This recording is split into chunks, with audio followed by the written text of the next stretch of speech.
पसंद आई और आपके किरदार से खुशबू मुसलमान की नजर आई।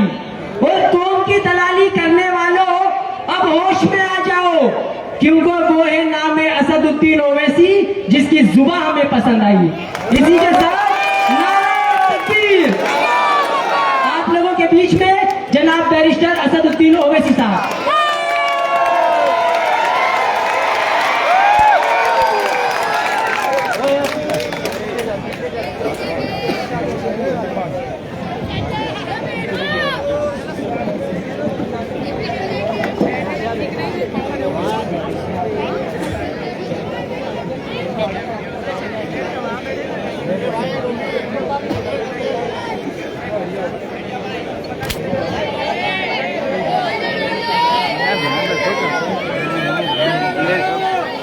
बिस्मिल्लाहिर्रहमानिर्रहीम। अस्सलामु अलैकुम वरहमतुल्लाहि वबरकातुहू। मोहतरम जनाब साबिर काबुलीवाला साहब, सदर गुजरात मजलिस इत्तेहादुल मुस्लिमीन, शेनशीन पर तशरीफ फरमा मजलिस इत्तेहादुल मुस्लिमीन के तमाम मोअज़्ज़िज़ अराकीन, वो अराकीन बल्दिया, मेरी इज़्ज़तदार माँ और बहनों, बुजुर्गों, गैर नौजवान साथियों, आप तमाम का बेहद शुक्रिया कि आपने आज मजलिस इत्तेहादुल मुस्लिमीन के इस जलसे में शिरकत की। मैं आपके दरमियान में इसलिए खड़ा हूं ताकि आप तमाम को इस बात से वाकिफ कराऊं और आपको गुजारिश करूं कि 5 दिसंबर के दिन जो गुजरात असेंबली विधानसभा के चुनाव के मतदान का दिन है, मेरी तमाम जमालपुर के जिम्मेदारों से, हमारी इज़्ज़तदार माँ और बहनों से, बुजुर्गों से, गैर नौजवानों से अपील है कि इस बार जमालपुर में आपको मजलिस के उम्मीदवार जनाब साबिर भाई को अपना वोट और अपनी दुआओं से देकर उनको यहां से अपना एक नया एमएलए बनाना है। मैं जमालपुर की जनता को ये भी बताना चाहता हूं कि जमालपुर में अगर कोई बीजेपी को रोक सकता है, शिकस्त दे सकता है, तो उसका नाम साबिर काबुलीवाला है। मेरे अजीज दोस्तों और बुजुर्गों, मैं आपका शुक्रगुजार भी हूं कि आपने मुत्तहिदा तौर पर अपने इत्तेहाद को मजबूत किया और अपनी दुआओं और अपने वोटों से यहां से मजलिस के कॉरपोरेटर्स को आपने कामयाब किया। आप जानते हैं कि मजलिस के कॉरपोरेटर्स को आपने कामयाब किया तो हर कॉरपोरेटर को 30 लाख रुपए मिलते हैं अपने इलाके की तरक्की के लिए, डेवलपमेंट के लिए। और अल्हम्दुलिल्लाह जिन मजलिस के कॉरपोरेटर को जो 30 लाख या 2 साल से 60 लाख रुपए मिले, उन्होंने उसको रोड बनाने के लिए, ड्रेनेज का इंतजाम करवाने के लिए, लाइट के पोल, पानी की लाइन बिछाने के लिए और जो भी डेवलपमेंट के काम वो करवा सकते थे अपने बजट में, उन्होंने उस तरक्याती डेवलपमेंट के काम को करवाया। मैं इस बात को मानता हूं कि इंशाअल्लाह ताला और भी काम है और इंशाअल्लाह उन तमाम कामों को हम पूरा करेंगे। हमारी कोशिश यही होगी कि जिस चीज की यहां की जमालपुर की जनता को और खास तौर से मिर्जापुर की आवाम को जो तकालीफ है, उन तकालीफ को हम दूर करेंगे।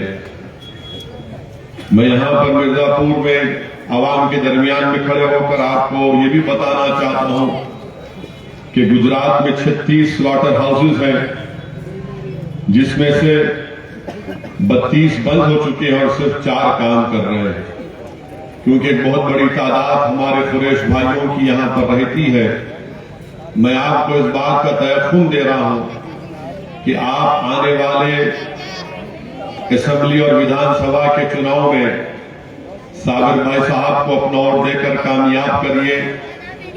आपके स्लॉटर हाउस और आपके कारोबार की जो तकालीफ है, मैं आपसे वादा कर रहा हूं कि इंशाअल्लाह ताला जनाब साबिर भाई साहब हमारे कुरैश भाइयों की जो तकालीफ है वो जरूर उसको हल करेंगे, उन तकालीफ को आपसे दूर करेंगे ताकि आप और बाइज्जत तरीके से अपने कारोबार को जारी और सारी रख सकें। मेरे अजीज दोस्तों और बुजुर्गों, आप ये जानते हैं कि गुजरात में ये विधानसभा के चुनाव 2 फेजेस में हो रहे हैं। मजलिस ने अपने उम्मीदवारों का ऐलान किया है, दानी लिमडा से भी और बापू नगर से भी और भी असेंबली के हल्के जात से मजलिस अपने उम्मीदवारों का ऐलान करेगी। हमारा असेंबली के सिलेक्शन में लड़ने का मकसद एक ही है कि आपकी एक आवाज गुजरात के विधानसभा में जाए, गुजरात में विपक्ष की एक आवाज, मजबूत आवाज जाए, जमालपुर की जनता की तकालीफ की आवाज गुजरात की विधानसभा में गूंजे।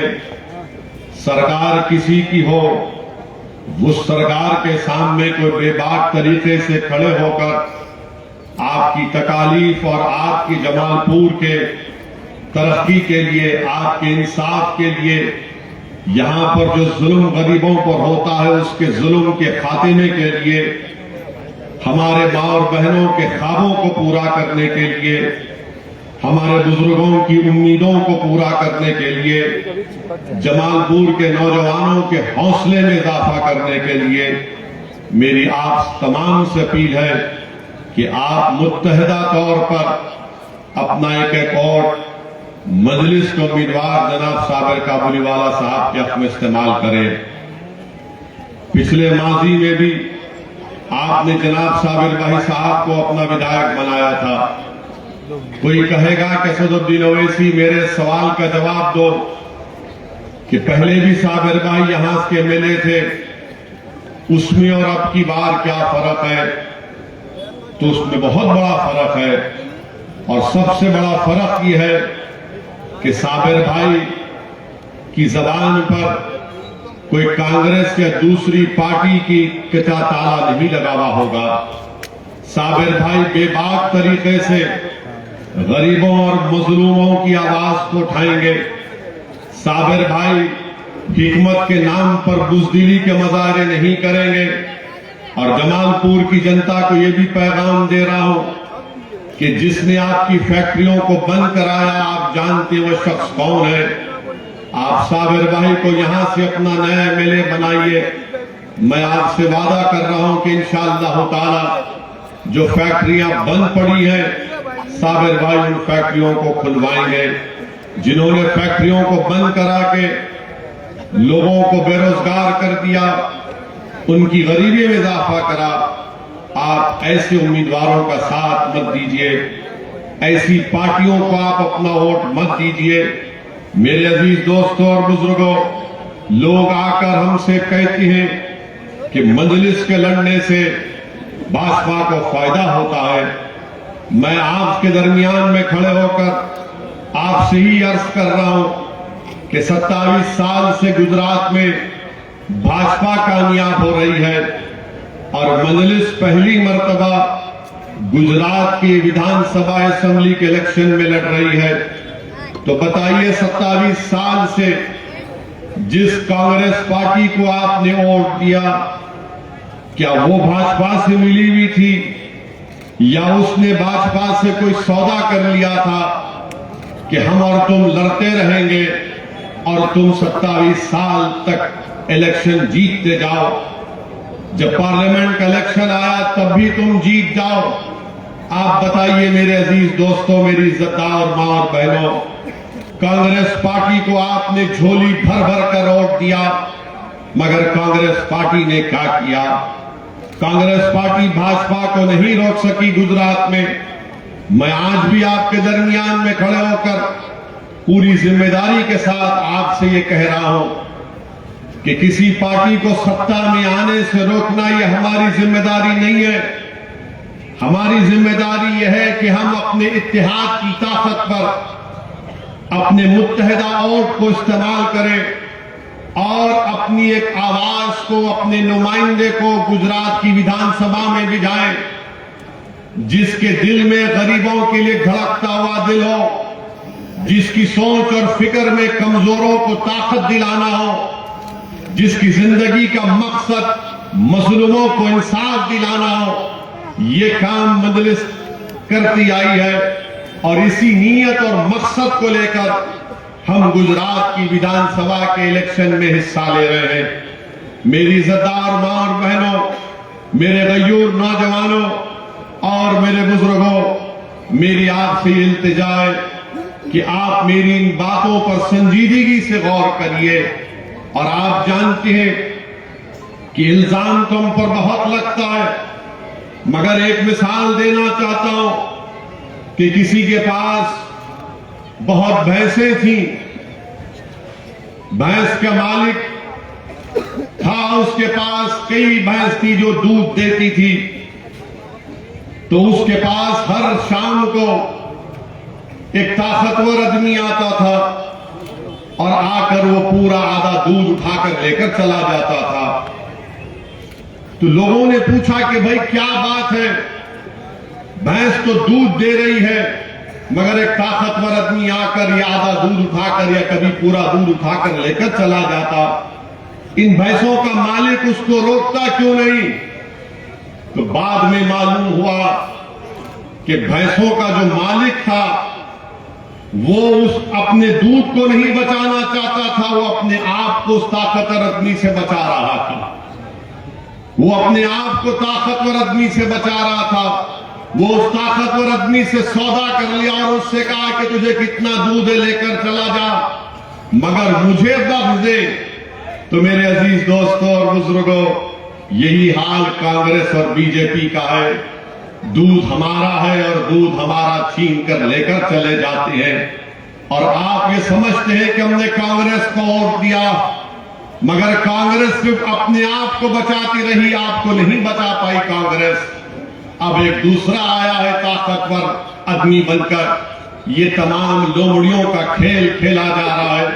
मेरे अजीज दोस्तों और बुजुर्गों, पहचानिए इन लोगों को जो आपके नाम पर वोट तो हासिल कर लेते हैं, मगर जब गरीबों के इंसाफ की बात आती है तो रात के अंधेरे में पसे पर्दा या दीवारों के पीछे बीजेपी से सौदा कर लेते हैं। आप ऐसी ताकतों का साथ मत दीजिए, ऐसी पार्टी के उम्मीदवारों को अपना वोट मत दीजिए।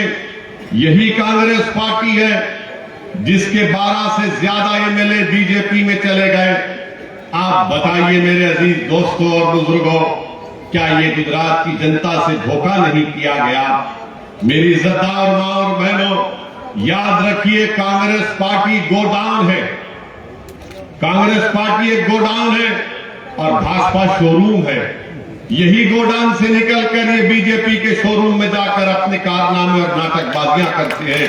इसीलिए मैं आपसे अपील करता हूं कि पहचानिए लोगों को।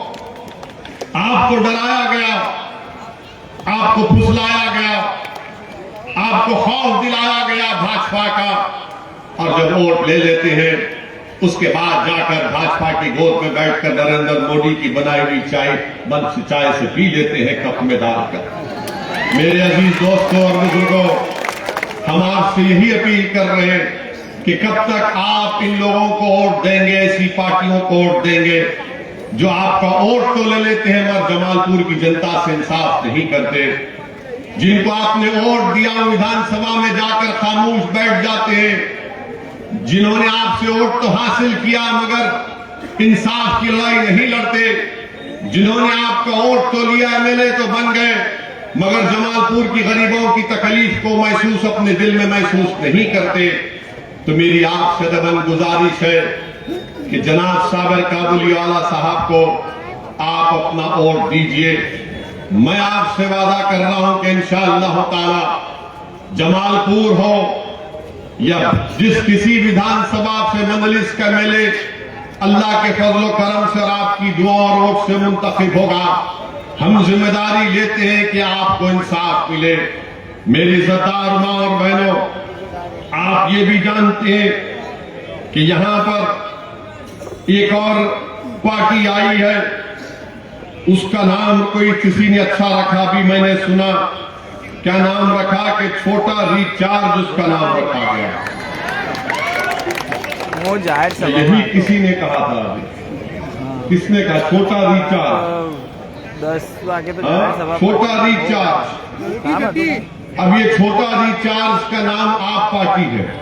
ओवैसी साहब आए, ये छोटा रिचार्ज जो है, जाहिर सभा जब दिल्ली में पहली कोविड शुरू हुआ था तो वो आया था। तो उस वक्त तबलीगी जमात पर इल्जाम लगा दिया गया कि इनकी वजह से कोविड फैला। भाई मोड़ो होगा। यही छोटा रिचार्ज ने एक इल्जाम लगाया था ताकि बदनाम किया जाए सबको कि इनकी वजह से कोविड फैल गया। मामला कोर्ट में गया तो कोर्ट ने कहा सब झूठा इल्जाम है। ये जो आप पार्टी आई है अब इलेक्शन लड़ने के लिए, पूछिए इनसे, जब दिल्ली में दंगे हो रहे थे, लोग इंसान नहीं बल्कि हैवान बनकर एक दूसरे को मार रहे थे, घरों को जला रहे थे, तो ये दिल्ली का मुख्यमंत्री कहां था? लोगों की गुस्से को कम करने के बजाय वो दिल्ली के राजघाट पर जाकर मौन व्रत बैठ गया। मेरे अजीज दोस्तों और बुजुर्गों, आज आकर बड़े बड़े दावे करते हैं कि ये करेंगे वो करेंगे, आसमान से तारे तोड़कर लाएंगे। दिल्ली में सीलमपुर और जाफराबाद एक इलाका है, वहां पर ओखला एक इलाका है, वहां पर जाकर देखिए गंदगी भरी हुई है, कचरे के अंबार लगे हुए हैं और कुछ उस पर नहीं कहते हैं। मेरे अजीज दोस्तों और बुजुर्गों, ये छोटा रिचार्ज जब इनसे पूछा गया कि बिल्किस बानो पर बोलो, तो उन्होंने कह दिया कि बिल्किस बानो पर नहीं बोलेंगे, हम बिल्किस बानो पर नहीं बोलेंगे, उन्होंने कह दिया। फिर कहते हैं कि भारत में जो नोट है 10 रुपये की, 20 रुपये की, 100 रुपये की, 500 की, 2000 की, उसमें महात्मा गांधी की फोटो हटाकर किसी और फोटो लगा दिया जाए। उसने कहा कि किसी और फोटो लगाना चाहिए, और फोटो लगाएंगे तो नौकरियां आ जाएंगी। कैसे नौकरियां आ जाएंगी? क्या भारत का कोई मजहब है? क्या भारत मुसलमानों का है? क्या भारत हिंदुओं का है? क्या भारत सिखों का है? क्या भारत ईसाइयों का है? भारत किसी मजहब से भारत का कोई ताल्लुक नहीं है। भारत सब मजहब को मानता है। भारत जो खुदा अल्लाह भगवान को नहीं मानता उसको भी मानता है। मगर ये छोटा रिचार्ज ये कह रहा है कि मैं छोटा मोदी हूं और बड़ा मोदी बनना चाहता हूं। उन्हीं के नक्शे कदम पर चल पड़ा है, उन्हीं के नक्शे कदम पर चल पड़ा है कि नहीं मैं छोटा मोदी नहीं, मैं बड़ा मोदी हूं। मेरे अजीज दोस्तों और बुजुर्गों, दिल्ली में इनके कारनामे हम देख रहे हैं कि दिल्ली की जनता आज, मौसम बदल गया, सर्दी का मौसम शुरू होता है तो फिजाओं में दिल्ली की जनता को ऐसी पॉइजनस गैस उनको लेना पड़ता है। कौन जिम्मेदार है इसका? तो मेरे अजीज दोस्तों, मेरी इज्जतदार मां और बहनों, मेरी आपसे दमन गुजारिश है कि आप अपने वोट का सही इस्तेमाल करिए। मैं पूरी एतमाद और पूरी जिम्मेदारी के साथ, पूरी इखलास के साथ जमालपुर की जनता से अपील कर रहा हूं कि भाजपा को अगर इस विधानसभा में कोई रोक सकता है तो उसका नाम साबिर काबिल हवाला है। यह आपकी जिम्मेदारी है कि आप अपने के वोट का सही इस्तेमाल करें, मुत्तहदा तौर पर अपने वोट का इस्तेमाल करिए। यहां पर तकालीफ है, मसाइल है, इन मसाइल को अगर हल करना है तो एक मर्तबा जिस तरह आपने यहां से मजलिस के कॉर्पोरेटरों को कामयाब किया, आप जनाब साबिर काबुलीवाला साहब को अपने एतमाद से, अपने भरोसे से उनको दीजिए, उनको वोट देकर उनको कामयाब करिए। मेरी इज्जतदार मां और बहनों, बुजुर्गों, दोस्तों, 30 साल आपने कांग्रेस पार्टी को वोट दिया, कब तक आप अपने वोट को जाय करेंगे? अगर आप कांग्रेस और आप को वोट देंगे तो याद रखिए इसका फायदा भाजपा को होने वाला है। अगर आप भाजपा को रोकना चाहते हैं तो मजलिस के अपने अपने वोट का इस्तेमाल करिए, अपने वोट को जाय होने मत दीजिए। ये गरीबों की एक बहुत बड़ी ताकत है, बल्कि आपकी दौलत है, बल्कि ये आपकी इतनी बड़ी ताकत है कि जिससे आप खुश नहीं हैं, आप उसके खिलाफ वोट देते हैं। जिस पर आपको भरोसा है आप उसको अपने वोट से नवाजते हैं। जो आपको धोखा नहीं देगा, जीत कर आप उसको वोट देते हैं। तो मैं आपसे अपील कर रहा हूं कि आप मजलिस का साथ दीजिए। मैं आपसे वादा कर रहा हूं कि हम आपके भरोसे को शर्मिंदा होने नहीं देंगे इंशाअल्लाह ताला। आज आप देख रहे हैं कि भाजपा की 27 साल से गुजरात में सरकार है। आज देश के प्रधानमंत्री श्री मोदी, जो गुजरात के मुख्यमंत्री भी थे, आज कह रहे हैं कि गुजरात को मैंने बनाया। प्रधानमंत्री कह रहे हैं कि गुजरात को मैंने बनाया। कि नरेंद्र मोदी के मुख्यमंत्री चीफ मिनिस्टर बनने से पहले गुजरात में कुछ भी नहीं था क्या? गुजरात नहीं था क्या? अरे इस गुजरात को किसने बनाया? इस गुजरात को सौराष्ट्र की महिलाओं ने बनाया। इस गुजरात को डांग के आदिवासियों ने बनाया। इस गुजरात को वडगाम के दलितों ने बनाया। इस गुजरात को उस बन्नी के उस चरवाहों ने बनाया। इस गुजरात को समंदर की तूफानों में जाकर वो मल्ला जो मछली पकड़ता है उसने गुजरात को बनाया। अरे गुजरात पहले से था और मोदी जब थे, जब भी है और उनके बाद भी रहेगा इंशाअल्लाह ताला। तो ये प्रधानमंत्री का बोलना कि गुजरात को मैंने बनाया, मुझे समझ में नहीं आया। हाँ, गुजरात में एक चीज मोदी ने बनाई, वो है मोरबी का ब्रिज उन्होंने बनाया, जिससे 150 लोगों की मौत हो गई। यकीनन बनाया आपने गुजरात को नहीं बनाया, आपने गुजरात की जनता को बेवकूफ बनाया। आपने माया जाल दिखाया।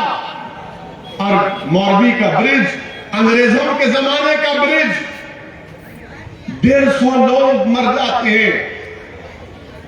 150 लोग मर जाते हैं। 50 बच्चे उसमें शामिल हैं, जिसमें 2 साल का बच्चा भी है। आप बोलते गुजरात मैंने बनाया।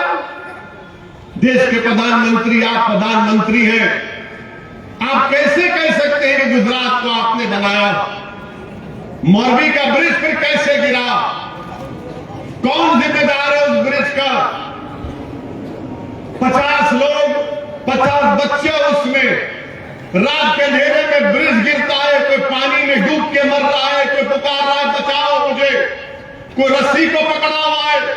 अब सोचो उन लोगों पर क्या बीती होगी। हम उम्मीद करते हैं कि देश के प्रधानमंत्री मोरबी के पुल को और ब्रिज को भी याद रखेंगे। मैंने बनाया, आपने क्या क्या बनाया? हमको बनाया, सबको बनाया, इतना लंबा लंबा छोड़ा, सब बन गए। बोला कि 500,000 खत्म हो गए तो पूरा ब्लैक का पैसा आएगा, आपने हमको बना दिया। आपने गुजरात में कहा था कि 15 लाख आएगा तो मैं अकाउंट में डाल दूंगा, ब्लैक मनी लाऊंगा। आपने कहा था कि 2 करोड़ नौकरियां दूंगा, तो देश के होम मिनिस्टर अमित शाह ने कहा कि वो तो जुमला था। सब चीज आपने हमको ही बना दिया। मेरे अजीज दोस्तों और बुजुर्गों, और मैं जब मोरबी के ब्रिज का जिक्र आया तो मैं जरूर हुसैन भाई और तौफीक भाई को सलाम करता हूं। मैं हुसैन भाई और तौफीक भाई को सलाम करता हूं, जिन्होंने उन लोगों को जो पानी में गिर गए थे, 50 से ज्यादा लोगों की 30 अक्टूबर की रात को हुसैन भाई और तौफीक भाई ने उन लोगों की जान को बचाया। हुसैन भाई, तौफीक भाई ये नहीं देखे कि कौन मुसलमान है, कौन हिंदू है। तौफीक भाई, हुसैन भाई देखे कि इंसान है, इसको बचाना है, जान बचाना है। तौफीक भाई, हुसैन भाई, मैं आपको सलाम करते करते हैं, हम आपके लिए दुआ करते हैं कि अल्लाह आपका इंसानियत का जज्बा हम सब में डाल दे इंशाअल्लाह, कि जब किसी पर मुसीबत आए तो मजहब को नहीं देखे, इंसान को देखें। हम किसी को नहीं देखें, मजहब को नहीं देखें, इंसान की तकलीफ को इंसान के तौर पर देखें। तो तौफीक भाई और हुसैन भाई को मैं सलाम करता हूं, मगर हम देश के प्रधानमंत्री से पूछना चाहते हैं, देश के प्रधानमंत्री और भाजपा की सरकार से पूछना चाहते हैं, आप बताइए हुसैन भाई और तौफीक भाई जिन्होंने इतना बड़ा कारनामा अंजाम किया, क्या हुसैन भाई और तौफीक भाई किसी का घर खरीद सकते हैं गुजरात में? डिस्टर्ब एरियाज एक्ट आपने लगा दिया, क्या हुसैन भाई तौफीक भाई घर खरीद सकते? नहीं खरीद सकते, कलेक्टर इजाजत नहीं देता। क्या हुसैन भाई तौफीक भाई अपने बच्चों को पढ़ा सकते हैं? कहां है कॉलेज और स्कूल? क्या हुसैन भाई तौफीक भाई को तयक्कुन दे सकते हैं कि भाजपा के लोग कि उनकी औलाद को अगर झूठे पत्थर फेंकने के इल्जाम में पकड़ा जाएगा तो रोड पर लाकर जनता के सामने उनकी औलाद को नहीं पीटा जाएगा? क्या भाजपा तयक्कुन दे सकती है? याद रखो, आज अल्हम्दुलिल्लाह हुसैन भाई और तौफीक भाई ने एक बेहतरीन कारनामा अंजाम दिया। क्या भाजपा ये कह सकती है कि हुसैन भाई तौफीक भाई को अगर एनआरसी एनपीए होगा तो हुसैन भाई तौफीक भाई से पूछा जाएगा कि बताओ भारत की शहरियत क्या है? क्या भाजपा कह सकती है हुसैन भाई तौफीक भाई से कि जब एनआरसी होगा तो नहीं पूछा जाएगा इनसे? मेरे अजीज दोस्तों और बुजुर्गों, इस बात को याद रखिए कि ये तमाम चीजें हो रही है। देश के प्रधानमंत्री कहते हैं कि गुजरात हमने बनाया, मैंने बनाया। तो बताओ प्रधानमंत्री, अगर आपने गुजरात बनाया तो फिर एक बच्ची जिसका रेप किया गया, उसके आंखों के सामने उसकी बेटी की हत्या कर दी गई, उसका कत्ल कर दिया गया। उस बच्ची जो प्रेग्नेंट थी 6 महीने, उसकी आंख के सामने उसकी मां का रेप हुआ, उसका कत्ल कर दिया गया। और आपकी सरकार ने रेप करने वालों को, हत्या करने वालों को छोड़ दिया। बताइए मेरे अजीज दोस्तों और बुजुर्गों, यही तो बात है। जब हम इन चीजों को उठाते हैं तो हम पर इल्जाम लगता है कि मजलिस के प्लेटफॉर्म से ओवैसी भड़काऊ भाषण देता है। मैं कौन सी बात अपने मुख्तसर सी तकरीर में अब तक ऐसी किया हूं, किसी की समुदाय के खिलाफ नहीं कहा हूं। मैं ये कह रहा हूं कि बिल्किस बानो का जिक्र आप पार्टी भी नहीं करती है। आज भी आप देख लो, जकिया जाफरी से कौन जाकर मिलता है? लोग कहेंगे अरे तुम क्यों पुरानी बातों को उठाते हो? मैं इसलिए उठाता हूं कि लोग, जनता याद रखे कि इंसाफ अगर नहीं मिलेगा तो इंसाफ के लिए हमको बोलना पड़ेगा। मेरी इज्जतदार मां और बहनों, हम आपसे अपील कर रहे हैं, ये लड़ाई आपकी लड़ रहे हैं। नौजवानों, ये लड़ाई तुम्हारे मुस्तकबिल के लड़ रहे हैं। जमालपुर के बुजुर्गों को इस बात का तयक्कुन दे रहा हूं कि आपकी आंखों में जो आंसू है, आपके दिलो दिमाग में जो ख्वाब है अपनी औलाद को पूरा करने के लिए, उन ख्वाबों को पूरा करने के लिए मजलिस इस इंतखाबात में साबिर काबुलीवाला को अपना उम्मीदवार बनाकर आपके सामने लाई। मैं आपके सामने खड़े होकर आपसे अपील कर रहा हूं कि अपने इत्तेहाद की ताकत पर मुत्तहिदा तौर पर अपने के कोर्ट का इस्तेमाल करिए और साबिर काबुलीवाला को यहां से अपना नया एमएलए बनाकर गुजरात के असेंबली में भिजाइए। मुझ पर इल्जाम लगते हैं, मुझे उसकी कोई फिक्र नहीं है। हम इलेक्शन लड़ते हैं तो सबके पेट में दर्द शुरू हो जाता है। सब कहते हैं कि यहां तुम क्यों आए, वहां तुम क्यों जा रहे हो?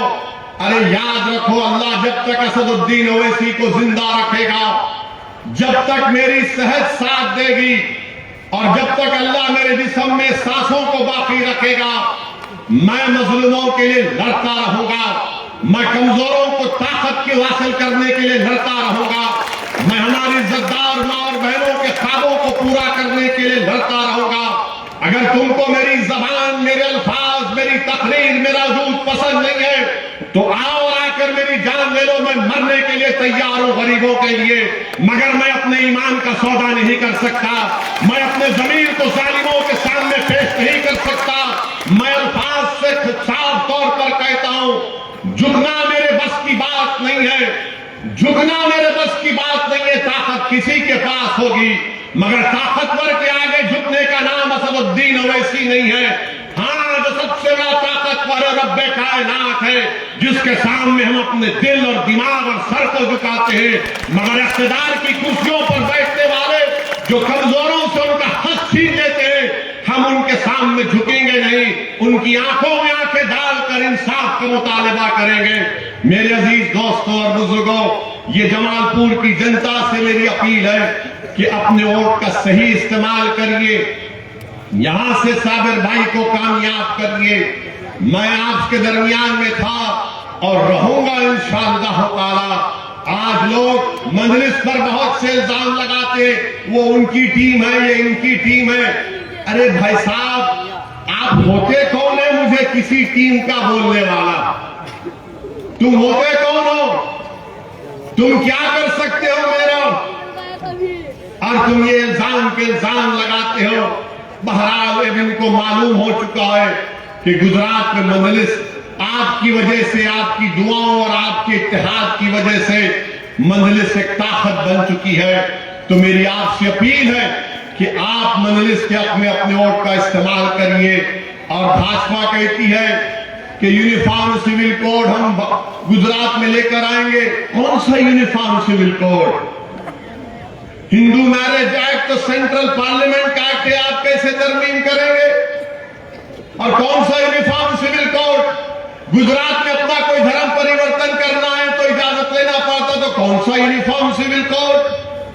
कौन सा यूनिफॉर्म सिविल कोड जहां पर दलित, आदिवासी और अल्पसंख्यक समाज, अकल मुस्लिम अकलियतें बसती है, वहां पर पीने का पानी नहीं, वहां पर रोड नहीं, वहां पर गंदगी है। अरे वहां पर यूनिफॉर्मिटी क्यों नहीं आती?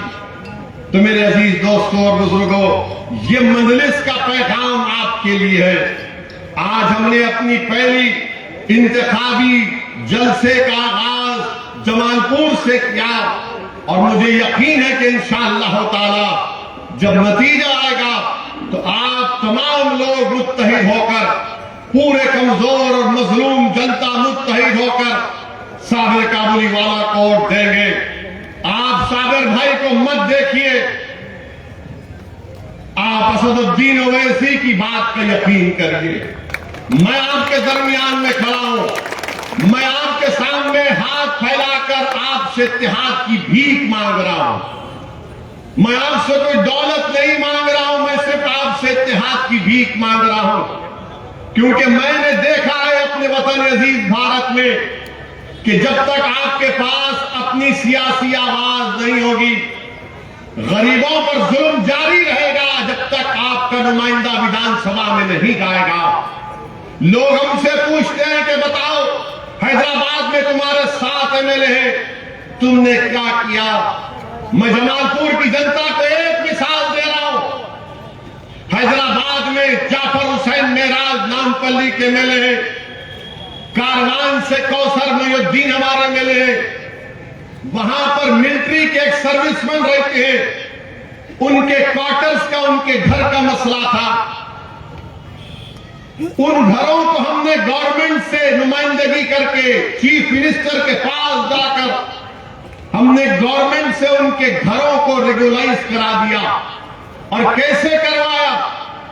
मिसाल के तौर पर एक फौजी जो अपने घर में रह रहा है पिछले 60-70 साल से, वो 100 गज या 500 गज या फिर 800 गज घर होता है छोटा मोटा उसका, तो हमने सरकार से कहा कि गरीब पैसे देकर मार्केट वैल्यू पर घर खरीद नहीं सकता।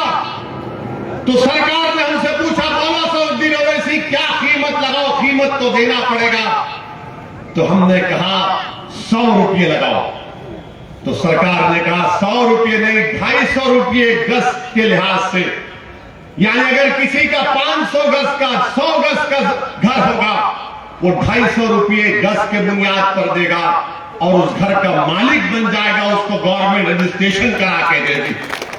हमारा कोई मिनिस्टर नहीं है तेलंगाना में, कोई मंत्री नहीं है हमारा। वो पूरे के पूरे जो फौजी दारुसलाम आकर उनकी आंख में आंसू थे, उन्होंने कहा, शुक्रिया अदा किया कि 250 रुपये में फी गज ये हैदराबाद में।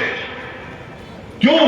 क्योंकि उनके नुमाइंदा था, उनका वोट था, उनका इत्तेहाद था, उनका सियासी शऊर था, जो सरकार के पास जाकर लड़कर ये काम करा सके। क्या ये काम जमालपुर में, गुजरात में, अहमदाबाद में नहीं हो सकता? हो सकता है मेरे भाई, आपको अपनी ताकत का अंदाजा नहीं है। हमारा तालीम का मसला है। मैंने अपने एमपी फंड से 10 करोड़ की लागत से एक विधानसभा में मैंने बच्चियों के लिए इंटर और डिग्री कॉलेज बनवाया, सिर्फ 10 करोड़ की लागत से। सौों की तादाद में हमारी बेटियां जाकर उस कॉलेज और डिग्री कॉलेज में तालीम हासिल करती हैं। मेरे अजीज दोस्तों और बुजुर्गों, तेलंगाना में हमने सरकार से नुमाइंदगी करके अल्पसंख्यक समाज मुसलमानों की तालीम के लिए 6ठी जमात से 12वीं जमात तक 60,000 अल्पसंख्यक समाज के मुसलमान लड़के और लड़कियां स्कूल में पढ़ रही हैं, फ्री में। बच्चियों का हॉस्टल, कॉलेज अलग, स्कूल अलग, बच्चों का कॉलेज और हॉस्टल अलग, रहना फ्री, खाना फ्री। लेकिन इनकलाब बरपा होगा इंशाअल्लाह ताला तेलंगाना में, जब ये गरीबों की बेटियां, ये गरीबों के बेटे पढ़ लिख कर दुनिया में आएंगे तो इनकलाब बरपा करेंगे। ये काम हम गुजरात में भी कर सकते हैं, मगर कोई बोलने वाला ही नहीं, कोई लड़ने वाला ही नहीं। जीत तो जाते हैं, फूल का हार पहन लेते हैं, और जब असेंबली में जाते तो गूंगे और अंधे बनकर बैठ जाते हैं। तो इसलिए मेरी आपसे गुजारिश है कि मजलिस को वोट दीजिए, और 5 तारीख के दिन सुबह फजर की नमाज के बाद अपने अपने पोलिंग बूथ पर जाइए और मजलिस को उम्मीदवार की कामयाबी के लिए दुआ भी करिए। और इंशाअल्लाह ताला वक्त मिलेगा तो मैं पैदल आपकी इस गलियों में आऊंगा इंशाअल्लाह ताला आपसे मिलने के लिए। मैं आपके घर पर आऊंगा, आपके घर पर दस्तक दूंगा, और मैं जमालपुर की जनता को कह रहा हूं कि आपका घर जरूर है, मगर मेरा भी आपके घर पर हक है। मैं आपका बेटा हूं, मैं आपका खादिम हूं, मैं आपका भाई हूं, और मेरा हक पहुंचता कि मैं तुम्हारे घर पर आकर तुम्हारे दरमियान में खड़े होकर तुमसे कहूं कि वोट दो, अपने आप को कामयाब करो। यहां से साबिर भाई की कामयाबी आपके इत्तेहाद की कामयाबी होगी, आपके सियासी शऊर की कामयाबी होगी, और हम एक नई तारीख को रकम करेंगे गुजरात की सियासत में कि जब मजलिस का नुमाइंदा जीत कर जाएगा तो गरीब और मजलूमों के इंसाफ की बात करेगा। यही चंद गुजारिशात मुझे आप तक रखना था। आपका फिर से बहुत बहुत शुक्रिया कि आपने इतनी बड़ी तादाद में आकर इस जलसे को कामयाब किया। मैं अपनी मां और बहनों का, नौजवानों का, बुजुर्गों का शुक्रिया अदा करता हूं। अस्सलाम वालेकुम व रहमतुल्लाहि व बरकातहू।